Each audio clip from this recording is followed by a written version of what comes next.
All I know is that I don't know. All I know is that I don't know nothing, and that's fine. John Gennaro, count me in! 1, 2, 1, 2, 3.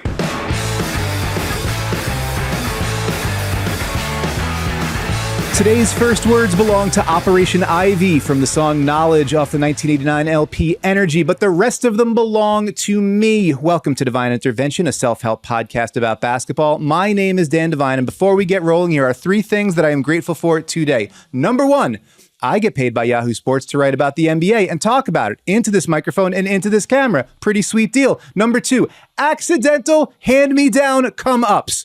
I forgot my winter jacket at my brother's house on Thanksgiving. I was pretty bummed out because it's like a 2-hour drive to get to where he was, only to find out that my in-laws where we were staying had a dope wool pea coat that hadn't been taken out of the closet in ages and fit me. So now I have that pea coat, which is pretty great. And I don't have to go take that 2-hour drive to get my other coat. And then come Christmas, 2 coats from me. Pretty good stuff. And number 3, more important than all that, I get to spend part of my morning talking to one of my favorite basketball writers in the world. Here's a little bit of inside baseball. When I left the Ringer to come back to Yahoo Sports last year, I had a brief moment of egotism. And I thought to myself, like, I'd like to see how they replace me. And how they did it was that they hired somebody younger and cooler who dresses better and is more prolific, which absolutely kicked my Happy Meal ass down the street and was a good, humbling experience. My guest today is that person. He's a fantastic writer whose coverage I have been following since he was posting it independently on WordPress. Shout out to Shaky Ankles. He has written for GQ, the New York Times, 538, and Slam, among other publications. He was a staff writer at Sports Illustrated, and now, yes, he is a senior staff writer at TheRinger.com, which remains a good website. Friends, a warm welcome for Michael Pina. Michael, thank you so much for being here. How are you doing today? I'm great. I'm blown away by the introduction.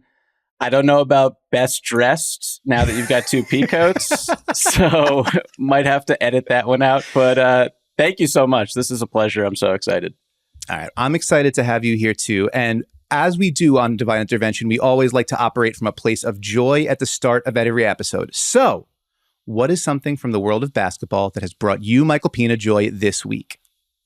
Okay, so I don't know if this is too niche, if this is too specific, if this falls in line. Cool. It's all awesome, right here. Cool, all accepted. Okay, Yes. So even though he just won Player of the Week, I am brought a lot of joy by Devin Booker becoming the best point guard in the NBA. Let's just do it now, because this is literally something I had on here for later. So let's do it. All right. What in specific about that brings you a great deal of joy?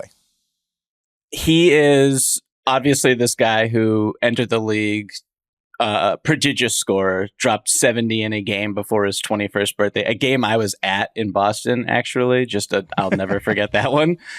And has this reputation for just getting buckets, 3 levels, can shoot threes, pull up mid-range, get to the free throw line, all that sort of stuff. And for someone at age 27, obviously he could pass before the Chris Paul trade brought him to Phoenix, and kind of Chris Paul was running the show, obviously, had the ball in his hands a ton. Devin Booker could pass always, but like 8.9 assists. He has the second highest assist rate in the entire NBA behind Tyrese, like a higher assist rate than Nikola Jokic. And if you just watch him play, he's willing. He is just reading the defense. He's just he's getting off the ball a beat quicker than other guys who are averaging 30 or near 30 points per game would be willing to. And he's not playing with this selfishness. So I think just like at this stage in his career, the willingness to evolve, the willingness to assume more of a playmaker role, while, Bradley Beal, obviously, he hasn't played a minute or a second with Bradley Beal as his teammate. Kevin Durant's been out of the lineup the last couple of games, and like they have just like the best offense in the league when he's on the court, and it's just all him. And it's just cool to see like that evolution at this stage in his career, when at 27, he should be like, I want to shoot every single time I touch the ball. And he's just like all about making the right play right now. And it's awesome to see. And a great reminder that even players we've been watching for nearly a decade now are not finished products, right? I mean, now he's obviously a special version of that, like an all NBA first team caliber player, an MVP candidate caliber player. But these guys can add to their games, and they can do it at the highest levels. They can do it without taking other things off the table. The thing that blew my mind when I was looking at very similar things was that in addition to that gigantic leap in assist rate, I think it was like 27.3% last year, up to like 47.7.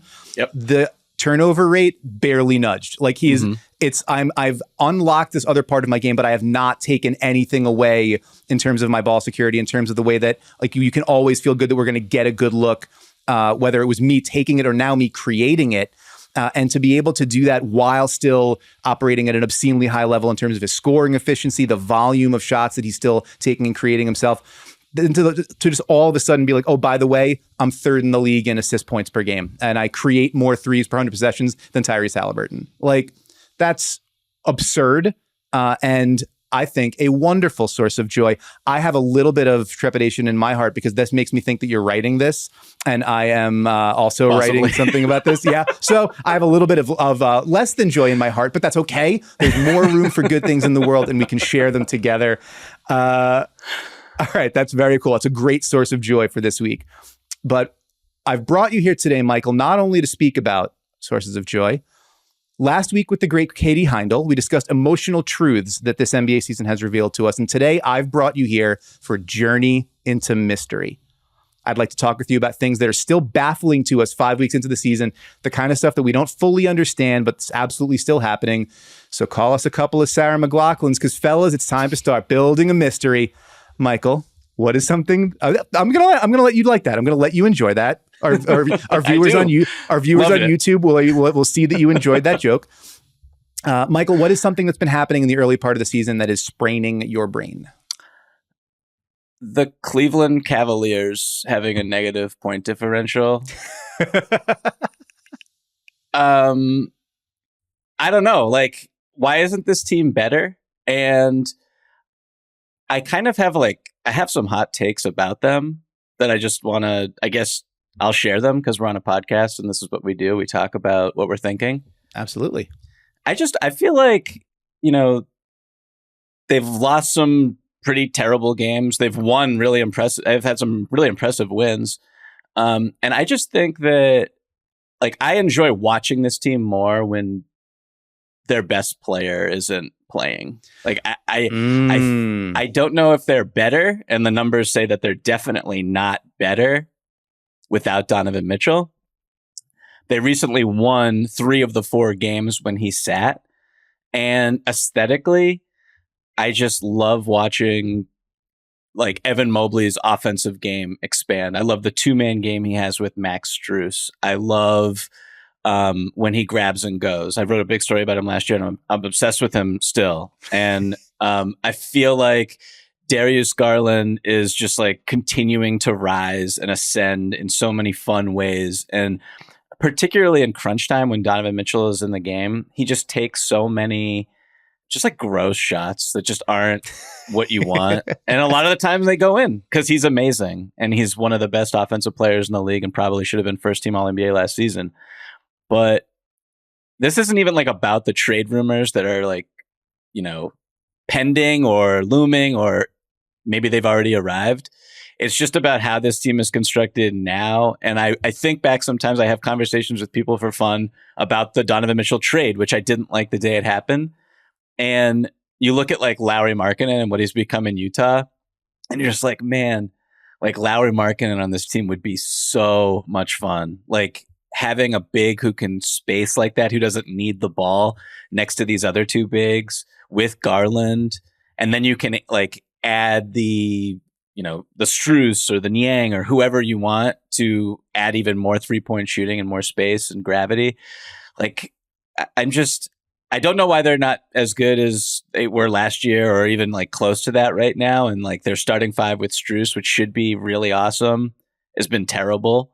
And I don't know. That's just what every time I watch them play, I'm why are you losing right now? And shout out to Craig Porter, who's just amazing and my favorite player in the NBA, but he's not the answer really. So I don't know. It's they're a team that I watch and I'm kind of baffled by, and I get frustrated.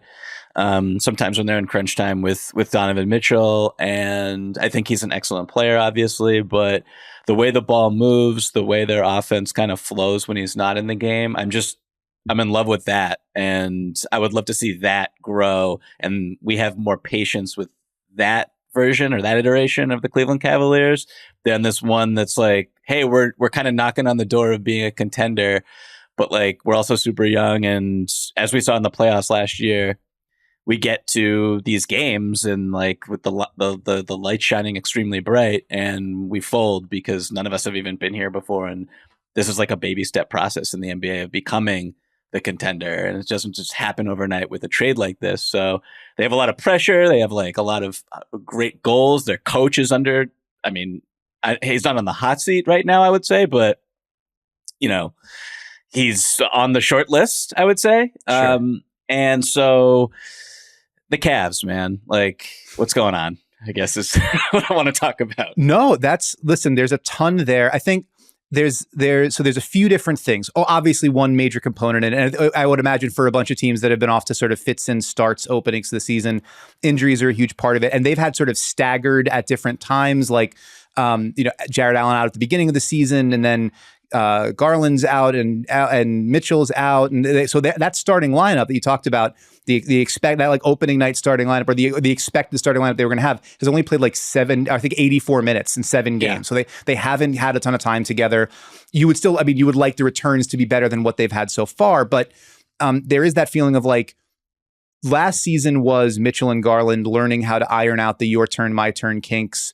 Somewhat, not fully, not a fully integrated sort of project, and that's part of why you go out and you get Strus and you go out and you get Niang, so that there's no more excuses offensively. There's going to be space, there's going to be shooting, room for those guys to operate, partners for them to play with in different two-man games, different actions, and we just haven't gotten to see all that sort of combine. To your point about Darius Garland continuing to ascend, personally, as I've someone with a vested interest, I would really love to see Darius Garland extend for like 5 or 6 straight games, maybe heading into a national TV game, because there may or may not be a story that's been waiting to go for a little bit, and injuries have interrupted that. But yes, but it's also instructive or perhaps instructive that they found that rhythm a little bit more, as you said, when it was Mitchell's out, things are streamlined. We kind of know. Everyone has another full year of knowing what those reads are, knowing what the rhythm is, knowing what the chemistry is. And so that's your trick. That's the trick of how do you graft on a top, 5, 10, whatever offensive player in the league to this existing framework and then build upon it. They made significant strides last year. They've had stumbling blocks at the beginning of this year. And that's a thing where that feel like the underlying numbers, if you adjust for strength of schedule, say like that might be a top 6 or 7 team in the league, but the record hasn't reflected that, and some of the late game performance hasn't. So yeah, when do those two things meet? And are they maybe a little bit further behind the 8 ball in the East than they would have liked to have been by the time they actually do? Yeah, I could be, a little too harsh on them right now. They're 9-8. Defense is okay overall. And when you just look at like the numbers with Mobley and Allen's played really well since when he's healthy enough to play. And they do the funky zone. They put Mobley at the top. They do that. They've been doing that a little bit. I'd like to see a little bit more of that because it's really fun and really scary. That's the thing where JB Bickerstaff like opens up his chest like he's Superman, right? Like Clark Kent pulling out. I feel like I remember that. Maybe that was our friend Rob Mahoney, your coworker Rob Mahoney wrote about that once, where that was like the signal for it. We're going to go zone, and it's Mobley taking off his Clark Kent suit to be Superman, which I thought was pretty cool. Yeah, but like the offense has just been really, I don't know. It's like a kind of a clunky. I don't know, like the way Mitchell just kind of. I don't want a ton of pick and roll. I don't want. I'm not going to say like Donovan Mitchell kind of like stands around when he doesn't have the ball like a Trae Young, because he does do some stuff. But I would just like more activity, inverted screens, more off ball stuff with him, and just like I just think like I think I wrote this earlier. I can't remember if I did or if I just said it out loud to myself, but like. I want to see I think Mobley can be like Bam Adebayo in a lot of ways offensively, and I don't think that him spacing in the corner is like a really good way to use him, and they've started to have him corner crash a ton on those 4-on, like they'll set the ball screen with Allen and he'll have the 4-on-3 when Mitchell or Garland gets blitzed.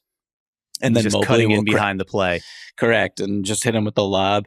I don't really want him to space, and I don't think he needs to be a 3-point shooter to have like a really awesome offensive display every single night. Like, or the ways that he can contribute are just like, they can manifest in different ways, like Bam. Like him running, he's such a really talented passer, and him running and initiating DHOs with Strus or Garland with space is just like, it's unstoppable offense. And I think we just would love to see I don't know who we is. You're the royal we. I'm okay with you being the royal we on this show. Would love to see more of it. And I don't mean,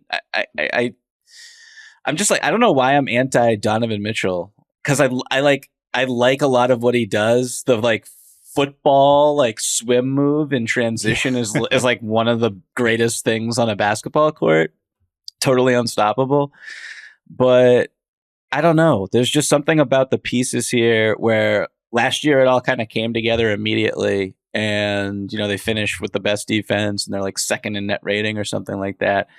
And it was just very ahead of schedule. And maybe they do maybe you're right. And it's just all the hiccups that they've had with guys being in and out of the lineup. And that's perfectly understandable. And we're only a month into the season or whatever. And incorporating new pieces like Strus and also like kind of altering how they even want to play on offense in a lot of ways from last season and how they collapsed in the playoffs. Like that takes time, that takes reps and minutes together, and new different streams of chemistry need to be built. But I don't know. I just thought they'd be better. I thought that offensively it would look nicer. And when I see it look really great and awesome, like that win against the Sixers that they had, that was just like really impressive, even though they had some really ugly turnovers in it. Yeah, I just want to see it more consistently, and I'm just kind of wondering why it's not there given the talent level.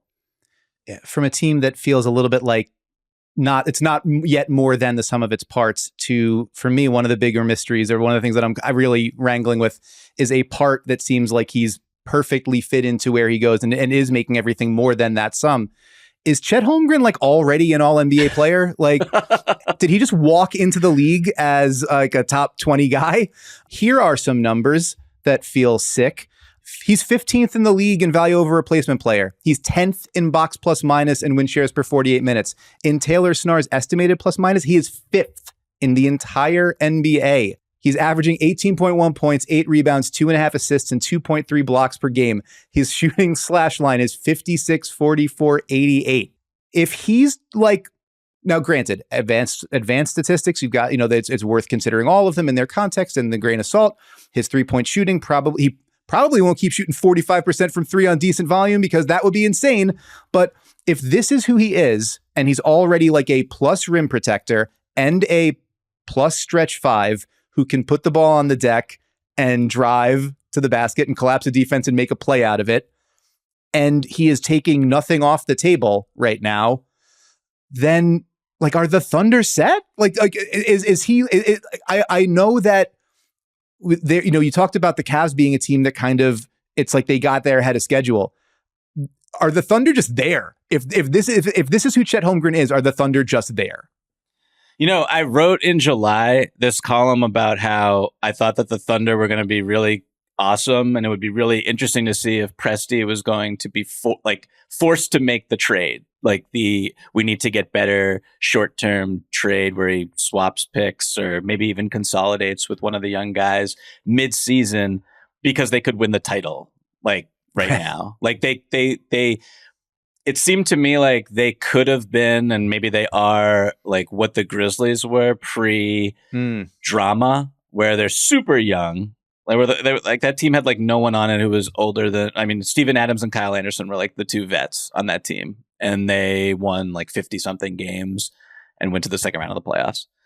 And it just like would could they be good enough to have Presti's hand forced? And in it, I wrote about I didn't know anything really about Chet Holmgren. So I was just like, yeah, they were really small last season. They were really plucky and they did all the right things and they played ahead of their years, but they were just so small and they didn't have any rim protection and they didn't have a rim running big. And so, yeah, you just slide Chet Holmgren in there and that should be really nice. And I was just like, oh, wait, he's like a borderline all-star right now. Yeah, it's not nice. It's like you put Godzilla in there or something like that. It's like, oh, whoa, this is an entirely different thing than I thought. Yes, I saw a round hole and figured a round peg would go in there. But what if that round peg also shot fire out of it and could just reach out and grab people and throw them through a wall? It's like, this is ridiculous to see him have this impact right away. And I know first year, I mean, he had the red shirt rookie year, right? And we've seen guys come in after that and have major impacts. Ben Simmons before him, Joel Embiid before him. This has happened with guys before. But for it to be this smooth, this quick, and for the entire structure to look this ready to go and elevate all the pieces around it creates more driving lanes for Jalen Williams. It opens things up more and forces defenses to pay more attention. Then suddenly, your Isaiah Joes and everybody else is walking into practice shots. Shai Gilgeous-Alexander, by the way, and I am guilty of this. I wrote about this a little bit today in our in-season tournament table setter post that I wrote this morning. In all the focus on Chet, understandably, and here I am doing it again. It's oh, by the way, SGA was first team All NBA and finished 5th in MVP voting, and he's better now, and maybe way better, and is doing the list of guys with the stat line that he's got right now. I'm going to pull this up because it's sick, and we should do it again. He's over 36 and 6 on 600 true shooting. The guys who have done that before in a season: Jordan, Harden, Steph, Giannis, LeBron, and KD, and And he's doing that and leading the league in steals on a team that, again, there are holes to poke. Youth is one of them. Youth is hardly ever served in the playoffs. Chet's shooting will come down. They're obviously going to have to navigate the discomfort of the Josh Giddey situation as the NBA launches an investigation to allegations that he had inappropriate interactions with a minor. There's a lot that they're going to have to solve and figure out on the fly. But this looks like it's not a cute story. It's this is a war machine now. And Chet being this right away seems to make it that way. To be honest with you, there was the origin story explosion against the Warriors where he hits that shot. And, that was one of the most incredible shots I've ever seen. I'm not even gonna lie. How? Just right. Even watching the replay. But that was really cool, amazing. But I don't know if you watched the next night in Portland, they just blow the doors off the Blazers, a team that beat the Indiana Pacers last night and is actually low key trying to win games. They were one of I could talk about them too. I don't understand what's happening, but Holmgren and they're competitive when they have bodies. When Brogdon's in the game, when Jeremy Grant's out there, when Ayton's playing, they've actually got legit NBA bodies and they play hard. But Holmgren basically just pitched a perfect game in the 15 minutes, 20 minutes he actually played before it was out of control and he didn't need to participate anymore. And Portland had no idea what was even happening. It's they never saw tape of Chet Holmgren. The game begins with a pick and pop three and he's wide open. And I'm just and he played at Gonzaga. Doing? You could area scout. He was right up there at Gonzaga. Exactly. So that was oh my God, this dude is such a problem. To have them to be mentally prepared to come into that game in that environment. It's not easy to go into Portland and win a second night of a back-to-back. Right. Feeling on top of the world. Everyone's talking about you after you down the Warriors with what do you have, 36 in that game plus the game winner? And to just come out and with the ferocity that he had the next night, I thought was just I was so impressed. And even I know they lost to the Sixers the other day and they had to sub in Jalen Williams almost immediately for Cason Wallace because Chet Holmgren was not about to guard Joel Embiid. Right. But Like that's really the only thing that's really the only drawback that I see right now with his game, right? Like in this context is like if you're playing last year's MVP who's like Shaq with a 3-point shot, right. like he can't really guard him right now because he's not strong enough. But it's just like you're 12 games into your career, whatever it is, like who cares? And Right. I think offensively, you even saw it with they had this blowout loss against the Nuggets earlier in the season. And it was like Holmgren couldn't guard Jokic, of course, but then he was also spacing out and making Jokic guard on the perimeter in ways that made Nikola very uncomfortable, and that's not something he really wants to do.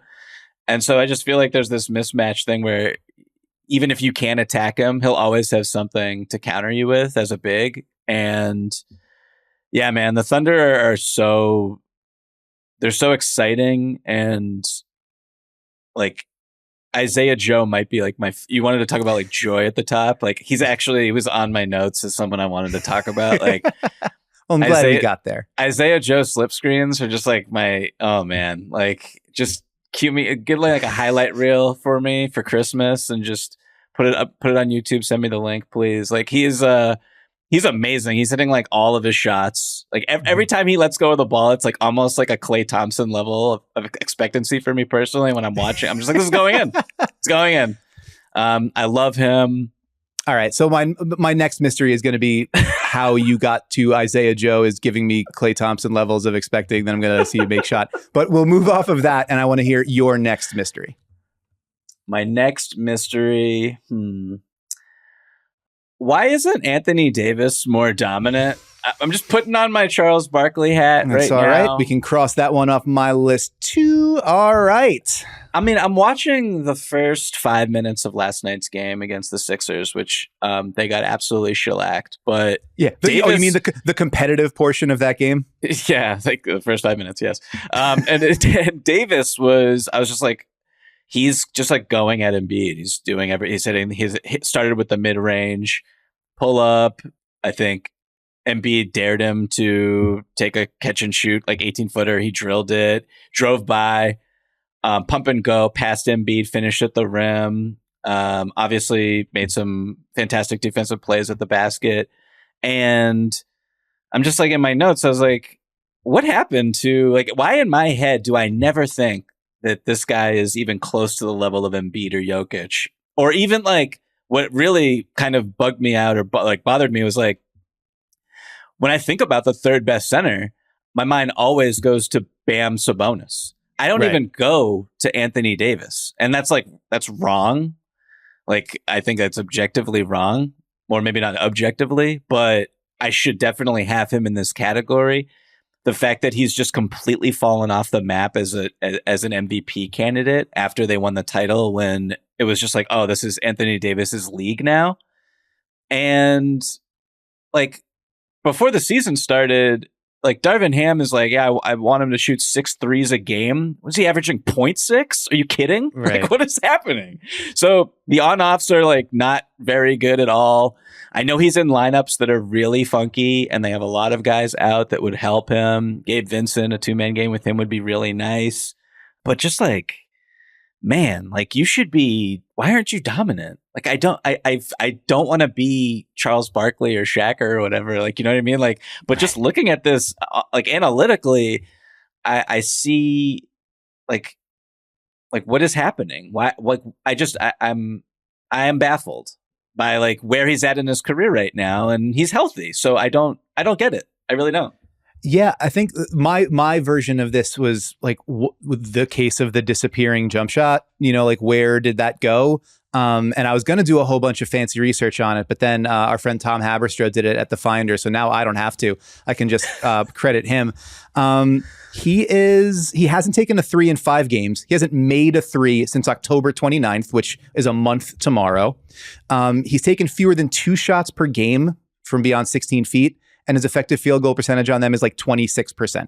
So this is a complete deterioration of what seemed like the crowning aspect of his game that he showed in the bubble. Like shots 50% from mid-range, 39% from 3. And it was like, well, geez, what do you do with him if that's the case? If you have to get out on him, he can get by you with the pump and go. If you leave him alone, he's going to dice you up. if you can't deal with him on the block, you can't deal with him as a role man. I wrote a whole big thing last year about like him playing some of his best ball of his career by accepting like, I can't pop, I've got to roll. But then also, why can't you pop? Like what happened there? And like, it's not just that there was an empty gym and great sight lines, because yes, he's never been that good shooting before, but he was all right. And he was willing before.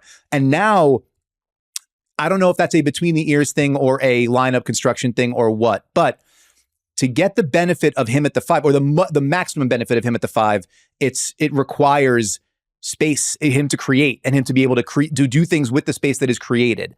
And he does that well enough. I mean, he's still, one of the better players in the league. He's still a highly efficient offensive player. But if you remove that, weapon from the arsenal, and then you're also playing lineups where there are multiple non-shooters or multiple shaky shooters or guys that defenses can play off, all of that continues to make it so much harder for a half-court offense that really hasn't been good since LeBron got there. Like it is the anomaly in LeBron's career that it's several years in a row of bad half-court offense. And I think a big part of that is like, if you expected Anthony Davis to be able to be your unicorn, stretch the floor, do everything, like the kind of guy we're seeing Chet be, but like the, Mecha Godzilla version of that or whatever, he has been that. He can be that, but he isn't that anymore. And I think that, or at least he's not that consistently with any kind of bankable efficiency and acceptable like effort that you're getting on a night-to-night basis. And that in that specific realm, you're still getting great defense, you're still getting the high efficiency finishing inside, all that kind of stuff. But that's the kind of stuff like Jokic and Embiid impose their will on the game because wherever they are on the floor, you have to account for them and be scared of them. And Anthony Davis, that hasn't been true further out in a while. You would think also just he clearly is constantly concerned about his health and has talked about his body as the reason why he signed long-term contracts, as opposed to kind of maximizing the earnings that he could have otherwise had throughout his career. But it's just like, if you would think like if that is your mentality, that playing a little bit more on the perimeter would do you good and save you some of that banging, right? Exactly. Be it the pick and pop 3 or the like LaMarcus Aldridge baseline turnaround, which no one should be able to block, or whatever it is.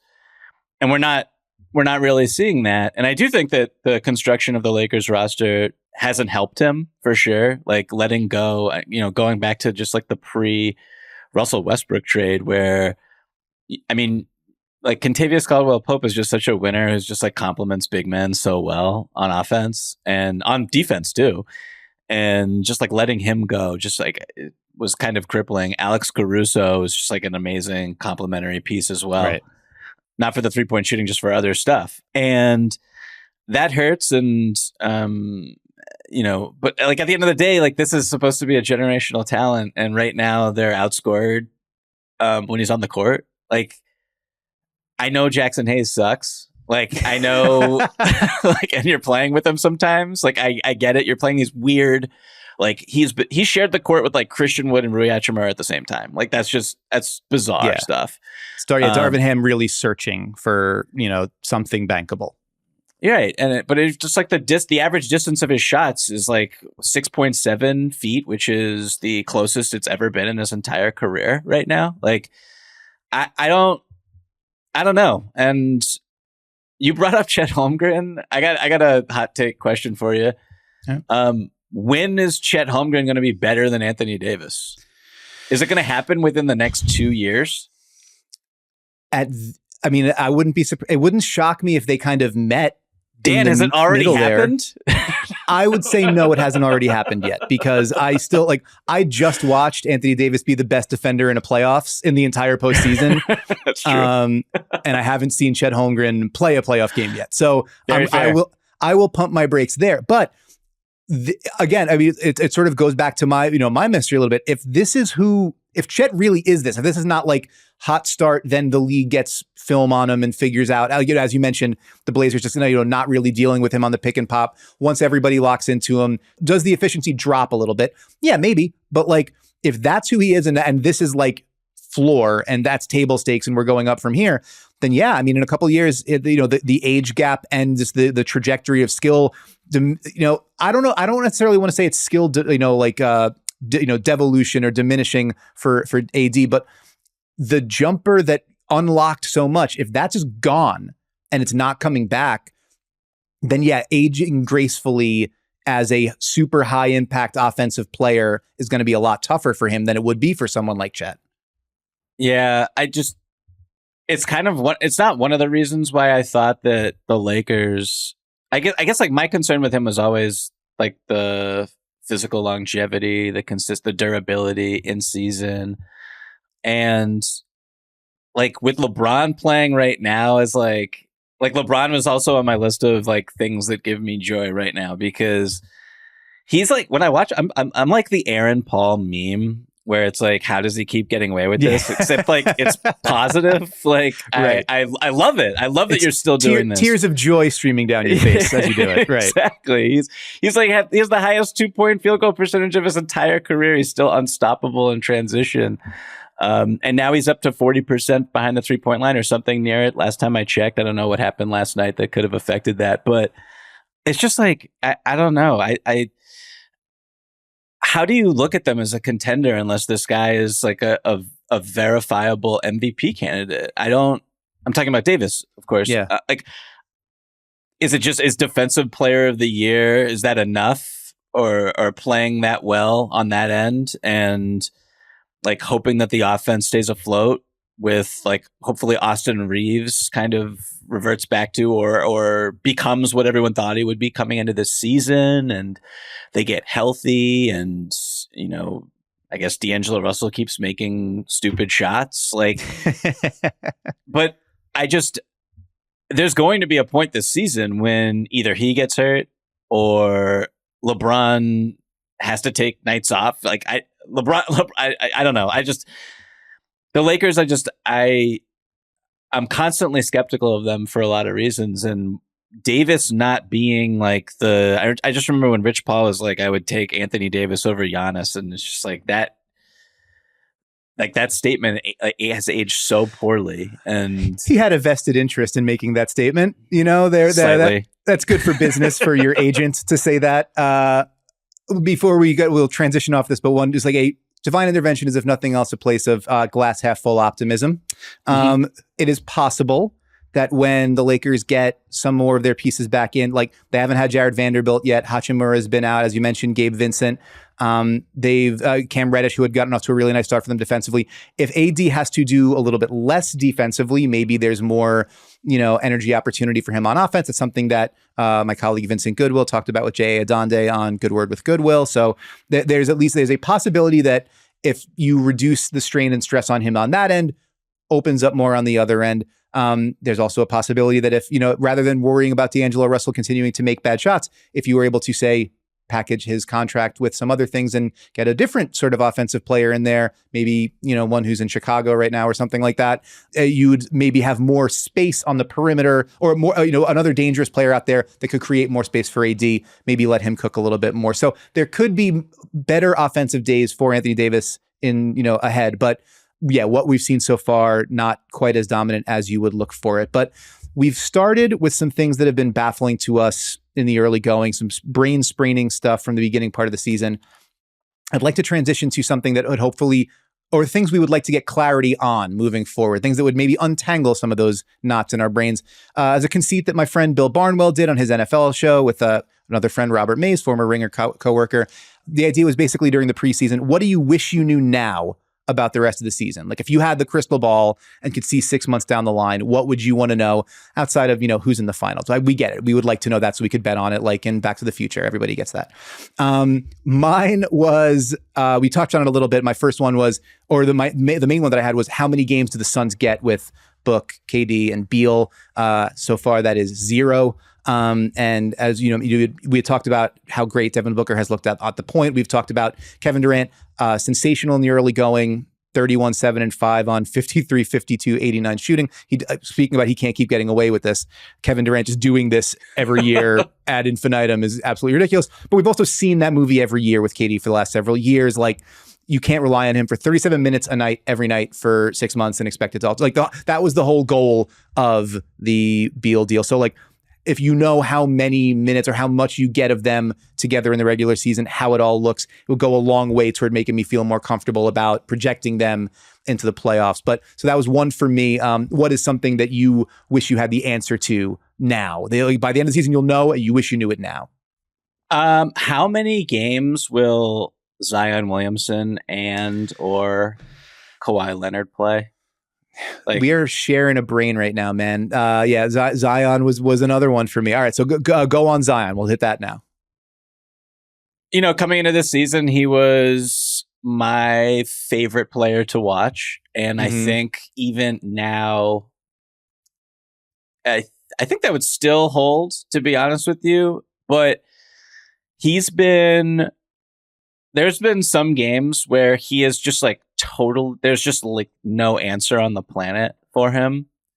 And it used to be way more like just physically, athletically. It used to be like that was basically every single night when he would play. It's less so like that now, but the fact that their offense is like bottom 6 or 7 when he's on the court. And I know that they've had people in and out of the lineup this entire season, and Trey Murphy has not played yet. They just got Jose Alvarado back, but like they surround him with like pretty capable 3-point. CJ McCollum also. They surround him with like pretty capable 3-point shooters. Jordan Hawkins was like a great draft pick. It's looking like Right. He's been really good. I really like what I've seen from him. Defensively, they've been okay, even though like Zion is Zion on that end still, and hasn't really made any significant strides. But I just thought that he would be like great offense unto himself. And that has not been the case. And it's disappointing for me as just like a huge Zion fan and someone who thinks he's, when healthy, a top 15 player or capable of being a top 15 player. The 2 losses that they just had against, I know he didn't play in one of them, but like losing to the Jazz like twice in a row, just like I didn't watch that last game, but like how? Like I don't. Keontae George, all things are possible. Yurtseven is now starting at center, like as a point of what? Yeah, exactly? What a time. Yeah. Right. Will Hardy's like upset at the effort level of his normal starters, and this is still happening. So that's really interesting. But you still drop that game, like I don't know.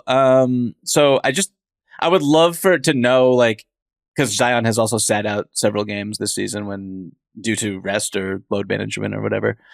And I would just love to know, you know, is he going to be around towards the end of the year? Like, will this team be able to kind of coalesce and figure things out? And I really enjoy watching them play. I like the Dyson Daniels at point guard experiment until they get fully healthy. That's been really cool, I guess. I love him. Love Herb Jones. I think regardless of what Herb Jones does this season, he's going to be on the all defensive team on my ballot. Like he could be terrible from this. I feel so bad leaving him off last year. I believe this to be true. Yes. And so we're going to lock it in. Put that in exactly. Sharpie. But the Pelicans just like being so wishy-washy and Zion not being like pure dominance every single time he steps on the floor has been a little disheartening. And I want to know if like he's going to be able to kind of bounce back and be the player that he was a few years ago. Yeah. So the Pelicans 9-9 after that second, there's 2 losses to the Jazz, 21st on offense, 14th on defense from cleaning the glass. Yeah. My formulation on the Zion thing was, did he ever show that he fully got his burst back? Because that's kind of a lot of what you're talking about. The numbers, when I looked into this, like the top line numbers, about like 24, 6 and 5 and 32 minutes per game, really good. Assist rates up, turnover rates down, really good. But the explosiveness stuff, you could sort of see it not panning out. Share of his field goal attempts at the rim. So this is career. Rookie, 87% of his shots came there. Year 2, 81. Year 3, 75. This year, 64. And he's taken a career high share of his shots from floater range, like those kind of I can't get all the way there, so I'm just going to flip it up. And he's got great touch, so sometimes they'll go in, but only about a third of the time. And so like that means he's shooting 55% from the floor. And for for almost everybody in the league, you'd be like, that's sick. 55% from the floor is great.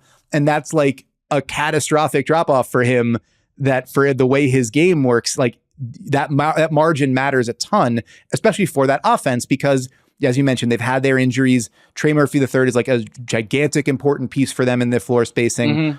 Haven't had him at all. CJ's been out for a while. Haven't had him at all. So it's a lot easier for teams to just build that wall and force him to bulldoze through it, or try to hit those flip shots and just not let him get to the rim.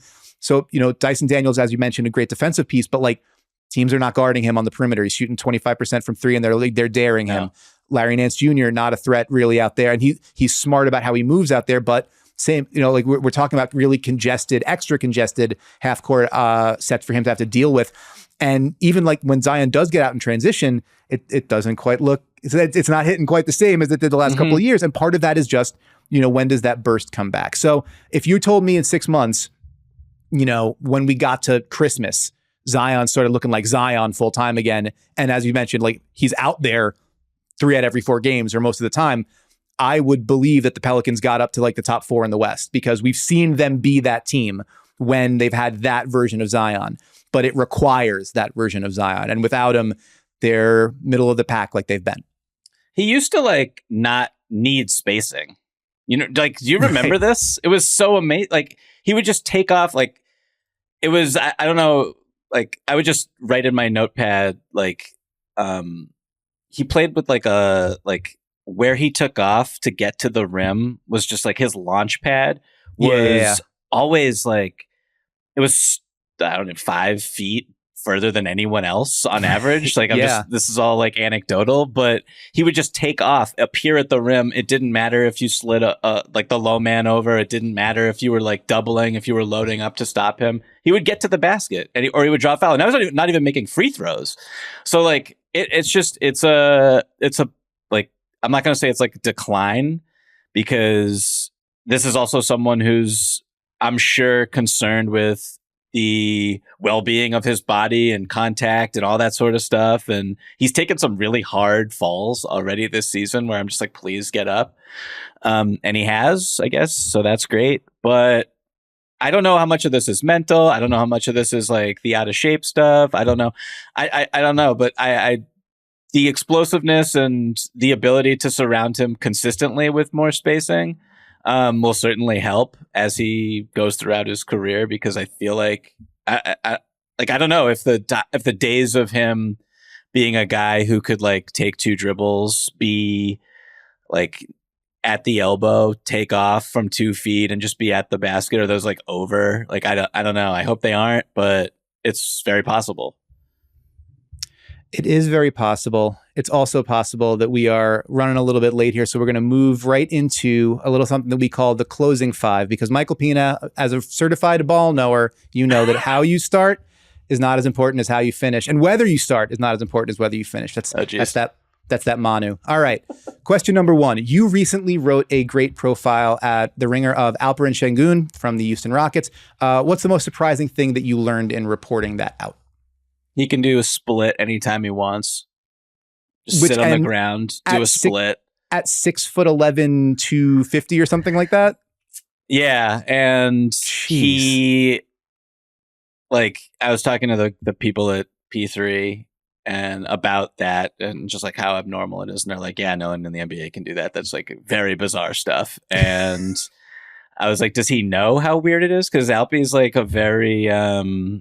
kid at heart, huge personality, very gregarious, very, I don't want to say immature, but just like he's a kid, very precocious in that way. Yes.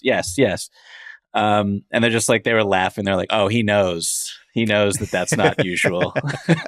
So I really enjoyed reporting that. I really enjoyed talking to him. And I am stunned that he's as good as he is this soon. I was not expecting it when I started reporting the story. Right.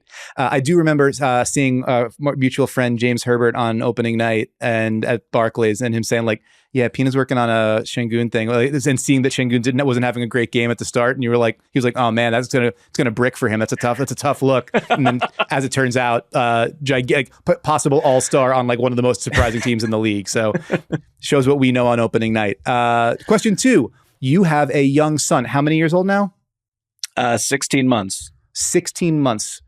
What is the go-to piece of children's programming in your house right now? Music, TV, movie, whatever. And how are you holding up with it? Miss Rachel. I don't know if anyone knows what that is. I'm actually not familiar. So my kids are a little bit older, so this is I think a bit beneath me. Okay. So put me up on Miss Rachel. I guess she's like Mr. Rogers, like for the new generation or whatever generation is watching children's programming right now. Yeah. But basically she just sings songs. I know all the words to all of them. I was home for Thanksgiving at my parents' house, and I had to download YouTube on their Apple TV so that we could watch Miss Rachel. Right. Because it occupies his attention to, it's kind of alarming. Like, yes. He will not sit still. He will not pay attention to basically anything for longer than 5 seconds, but he can sit he has like a little chair. He can sit in his chair and watch Miss Rachel for over an hour. And wow. I don't know if that's good for the brain. Probably not. But there are some times where I need a break. And my wife's been out of town. And so we're watching a lot of Miss Rachel the past few days. Listen, anybody who has any judgments on that can go raise a 16-month-old and see how they feel about it. Also, there absolutely could be worse things that could be watching. Question 3: You are also a horror movie sicko, which, no thank you. The world is scary enough, and they make things called comedies. You should look into them. But what is the best horror movie that you've seen recently, hopefully that you have not shown to your son? The best horror movie that I've seen recently? Very good question. Professional journalist. There's so many. Like in October, I just watched like easily over 30. I would say I was like churning them out. This is why I'm thinking about it. I don't know. I guess I would just I'll just go old school, like the original Scream. I've seen that movie like probably 75 times. And Dan, have you seen Scream? Come on, you've seen Scream. I was going to say my face there and the deep inhale that I had was because you considered old school something that came out when I was 14 years old and that I saw in the theater no fewer than like 5 times. So I just felt like I felt something creep across my grave right there, and it might actually have been you just dragging me to filth. But yes, no, of course I've seen Scream. Okay. It was what we did. We were 14 years old. We had no place else to go. We went to the movie theater. It's what happened. But yes, it's a very. I remember it fondly in my old age. God damn it. Yeah, I'm blanking on any like new ones that I've seen. But I've been trying to see. I just don't have time. When Evil Lurks. Is a new one, and then I'll be firing up Black Christmas, both the remake and the original, in due time before the holiday. So yeah, you got to. I mean, it's the reason for the season. You've got to get prepared for it. Exactly. Question 4: During last week's episode, the great Katie Heindel said one thing that she liked about Jimmy Butler is that he seems like he'd probably be a pretty good hang. You actually did hang out with Jimmy Butler a few years back for a feature story at Vice Sports. So. Michael Pina, was Jimmy Butler, in fact, a good hang? And if so, what made him so? He was a great hang. That was probably my favorite reporting experience of my career. I don't know. It's up there. It's like top 3, I would say. He was awesome. So nice. Almost like just acting in a way that athletes do not. In terms of giving you their time, opening up, giving you their time. Literally, I'll tell like a really quick story that I've probably told before. I don't know if I've told you, Dan, but like basically the reporting, there's a camera crew there at his home or a home he was renting in Malibu. And they're shooting him just kind of hanging out with his friends, and I think he was like doing a fashion shoot for no reason, and you got the camera crew there. Yeah, why not? Exactly. Trying on different outfits between his like 6 workouts a day. And he's, after that wraps up, he goes inside, he's playing domino with his buddies, and super competitive dominoes player. Like one thing about him is that like when he says something, you don't know if it's a joke, which is like, and his friends don't either. So it's a very like, that was a little eerie, like, screaming, get out of the house, and people not knowing if they should actually leave the house. But after that wrapped up, he's like, he looks at me and he's like, hey, so like, we got 45 minutes, right? You got 45 minutes for an interview? And I was like, yeah, sure. He's like, okay, come with me. So I follow him, like winding through this giant mansion, and there's a home theater, and he's like, let's go. Can we go in here and chat? It's like this quiet home theater. There was like a popcorn machine. He asked me if I wanted some popcorn. There were blankets. He's like, it's a little chilly in here. Do you want a blanket? I'm going to have one. And I was like, no, I'm good, whatever. And as we entered, he has a publicist is there, and she's like following him around everywhere. And he literally shuts the door on the publicist's face. Wow. And I was like, we'll see you in 45. And I was like, that's truly like, that was, I had a lot of respect for him in that moment. And yeah, if you are unfamiliar with how these sorts of negotiations work, that is rare, listener. Extremely. To get that level of time without sort of overhearing ears and peering eyes. And the first thing that happened when we sat down was Tibbs called him, because this was the off season right before he went to Minnesota. That's right. And Tibbs calls him, and he's like, "Yo, like, I'll call you back, Tibbs. Like, I'm sitting here with Michael Pina," and he hangs up the phone. And I was just like, "This is great." So I've even though like as someone and people who know me, I'm a pretty big Celtics fan still to this day. And he's totally like ripped my throat out, ripped my heart from my body multiple times.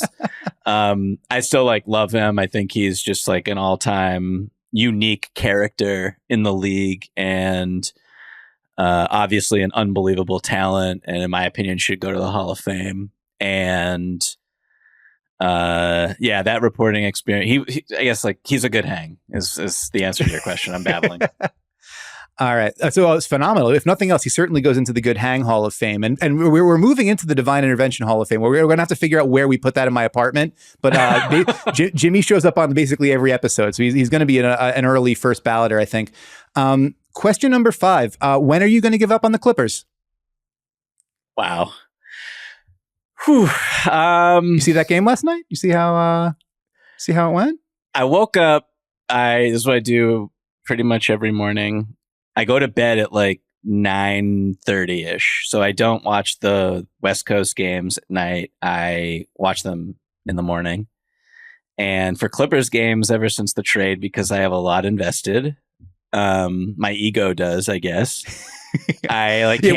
We should clarify. This is an emotional investment, not a tangible fiscal investment. Right. We should make very clear. Yes, that is true.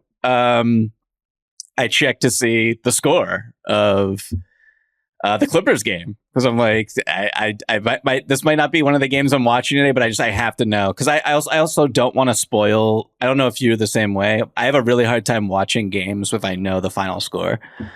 I'll do it, but I just like, it's not as pleasurable. Yeah. And I saw that they lost. I knew that Jokic wasn't playing. Obviously, Jamal Murray is not playing. And they lost. And I look at the box score. No and Aaron I'm like, Gordon either. Just no Aaron Gordon. And Reggie I saw Reggie Jackson. And I was like, oh, like, revenge game against the Clippers. That's really cute. Like, I get whatever. We'll write it off. And then I saw DeAndre Jordan's like box score, and the fact that Reggie Jackson threw 5 lobs to him.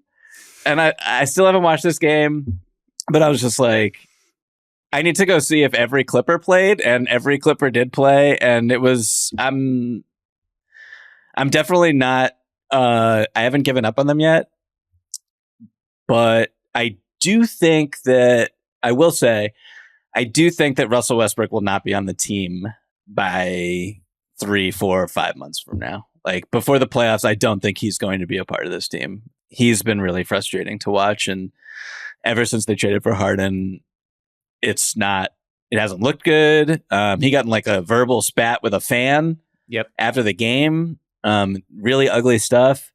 So I don't know. I still think the trade was really like a fine move. Harden has like low key he had a dud the other night in a win, but has been actually like okay for a guy who didn't have a preseason, didn't have a training camp. I think like just like watching him play, he'll get into his rhythm, he'll get into shape eventually, and I think he'll be pretty good. I'm not really worried about him, but like Kawhi hasn't looked like a superstar. Paul George obviously had a dud last night, and the Westbrook thing is just, I don't know how you fix that, because he had his role before the trade and they just kind of blew it up. Yeah, so we'll check back in like a month and see where you're at with that. We head out on each episode of Devine Intervention with a weekly recommendation. Does not have to be anything basketball based. Recent examples have included going to the library and making baked ziti. So it can be anything in the world that you think is cool and good and might improve the lives of our listeners by, one or 2 percentage points. So Michael Pina, what do you want to recommend to the listenership? I don't know if my recommendation will improve anyone's life, but The Curse on Showtime, a television program. Yeah, I'm just gonna curse everyone right now. That's what everyone thin listening. Air. It's a TV show on Paramount Plus or Showtime or whatever. Nathan Fielder, Emma Stone, Ben Safdie. It is amazing. I love it so much. Dan, are you watching it? Do you know what I'm talking about? I am familiar with it. I have not watched it. It is very, it's just the right tone of comedy, bleak, soul-sucking, I guess drama is the word I'll use. Very meta. I think the acting is just incredible.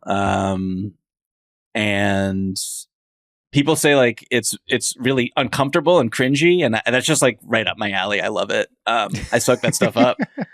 So The Curse is what I would recommend people. There's only been 3 episodes so far, but it's like it's one of the few shows that I'll like make time for during the NBA season. That's how good it is. That's fantastic. And something that is only a couple episodes in, people can jump on and catch up. That's fantastic. I am going to go with The Art of Brandon Bird. Brandon Bird is a painter who kind of mashes together and recontextualizes pop culture characters. Examples include a shirtless Jerry Seinfeld wielding nunchucks, Peter Dinklage as Wolverine, Kenny G as the Doof Warrior from Mad Max Fury Road, the guy who has the guitar that shoots out the fire, but it's Kenny G with his soprano sax. A whole lot of different interpretations of Nicolas Cage and the casts of the various Law and Order shows. We have 2 prints of his work on our wall. One is called Lazy Sunday Afternoon, and it's Christopher Walken building a robot in his garage. And another one is called Pax Cybertronia, and it's Sam Waterston from Law and Order joining a group of kids to play with Transformers on the beach. It's weird as hell. But it makes me happy every time I see them. And like when I think about art or I think about home decor, I'm like, that seems like a pretty good. I don't have a great sense of like what is the best. But if it makes you feel something and it makes you a little bit happier when you look at it, seems like a pretty good deal. So you should go check it out. His stuff is at brandonbird.com. Might make for a good holiday gift for the Dan Devine like weirdo in your life this season. So worth checking out, if for no other reason than just to see all of the different kinds of things. I think Batman's in Law and Order in one of them. There's a lot going on. And it's a fun thing. There's an arcade cabinet of a video game for the show Coach with Craig T. Nelson. There's a lot happening there. I love everything about. You had me when you said Jerry Seinfeld. Like that's with nunchucks. Yeah, exactly. Sure. Then throw the nunchucks in, and we're really cooking with gas. But that's so much better than my recommendation. I feel terrible, but not at all. Well, first off, I've had a few episodes to sort of warm up to this, but also I'm like I can't like that song I liked, that one book I read because I'm trying to read because my brain is mush. Like, what else is in my house? And I looked at that art and I was like, bang, perfect. All right. Speaking of perfect, Michael Pina, you have been a perfect guest. Where can people go and find out more of your things, follow along with you, etc.?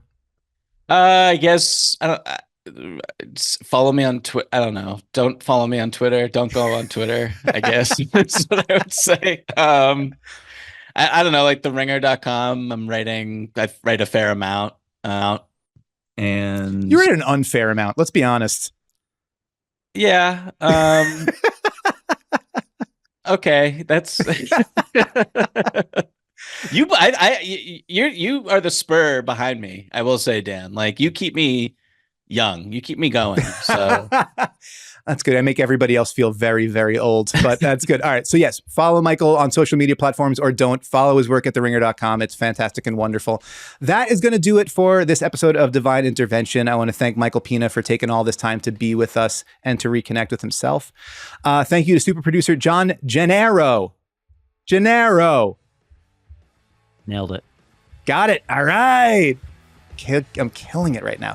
Thank you to super producer John Gennaro for doing all the things that he does to make this show look and sound great. If you've made it this far, subscribe to Ball Don't Lie on YouTube or whatever podcast platform you're currently listening on. Leave us a 5-star review. It helps with discoverability and growing the show. Thank you for listening. We will see you again next week. Take care of yourself. You deserve it.